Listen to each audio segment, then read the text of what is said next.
How's it going, everyone? Welcome to another episode of Take a Wild Guess, the show where I tell you the story of an object, a place, a historical event, or a name, and you guess what I'm talking about. So, today's episode is called Toys and Soldiers. In this episode, we will see how one of the leading toy makers in the world played a part in the Vietnam War. So, do you know which company I am talking about? If not, listen on. Maybe you will figure it out by the end of today's story. And even if you don't, you can always take a wild guess. So let's begin. Before we dive into the story, let's set a bit of background. The Second Indochina War, or the Vietnam War as it is more commonly called, was one of the various proxy wars that were fought during the Cold War era.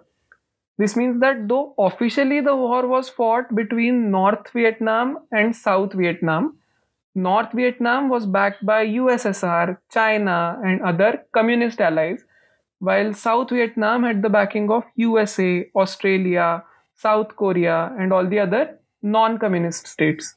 While initially there was no direct involvement of foreign military powers in this war, from 1965 onwards, US troops were mobilized and they were actively fighting in this war till their exit from Vietnam in 1973.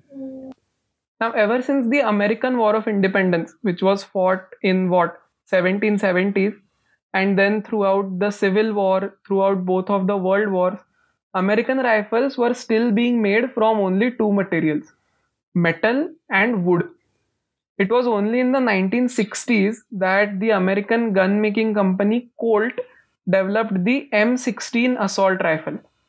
So this was a highly innovative weapon because it was more compact and it was lighter than all of its predecessors. So as you can imagine, many times in a firefight, the matter of which soldier lives and which one dies depend on who was able to ready themselves quicker than the enemy.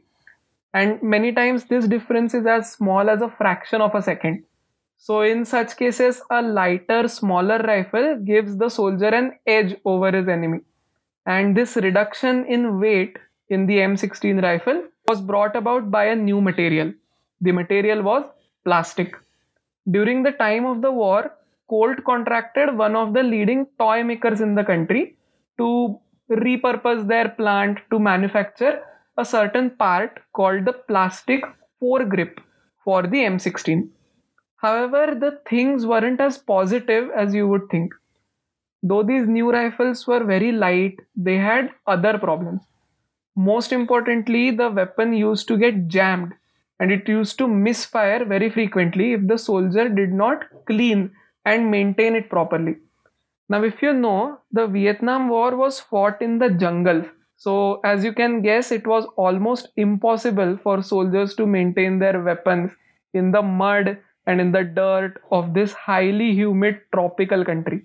This obviously wasn't good news for the soldiers, and naturally, they were quite unhappy with the rifles. Now, let us pause for a moment and take a look at this toy maker who is the hero of our story. This company is today the second largest toy maker in the world. Its name is a contraction of the names of its founders. It owns many of the most iconic and recognizable toys in the world. However, their most famous toy was released in 1960 and it had instantly become a very huge success. It had become so successful actually that by mid 1960s, the company was a household name in America. So imagine the frustration of the American soldier, right? He's stuck in a tropical jungle thousands of kilometers away from home. The weapon that his life literally depends on is made of plastic, which is lighter but it is flimsier in comparison to the wooden or metal parts of the weapon that he was used to. On top of that, the foregrip of this weapon is embossed with a logo. This is the same logo that is embossed on the plastic toys that their children play with back home. Soldiers also often joked how their guns felt like toys as they were made with plastic. To make matters worse, in 1966, the company launched a toy gun called the M16 Marauder. And as you must have guessed, it was based on the M16 assault rifle. The problem was that the M16 Marauder was a very accurate replica of the real gun. It was so close actually that many movies based on the Vietnam War used this toy as a prop. Though the company continued producing foregrips for the actual M16 even after this controversy, they just avoided the notoriety by not embossing their logos on them. Today, following more developments in material science and based on their superiority when it comes to weight, when it comes to moldability, when it comes to mass production, use of plastic components in firearms has become much more widespread and much more well accepted. So that was the story of the Vietnam War and a toy maker. Do you know which company we're talking about? Take a wild guess. The company is Mattel.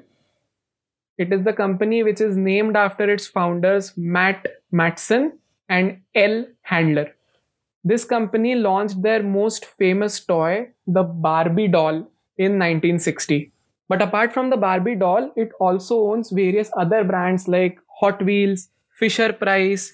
It also makes toys for the Disney company, etc. So that's it for today. If you liked this episode, please subscribe and share it with your friends. Till next time, I am your host Chaitanya Ganu and this is Take a Wild Guess.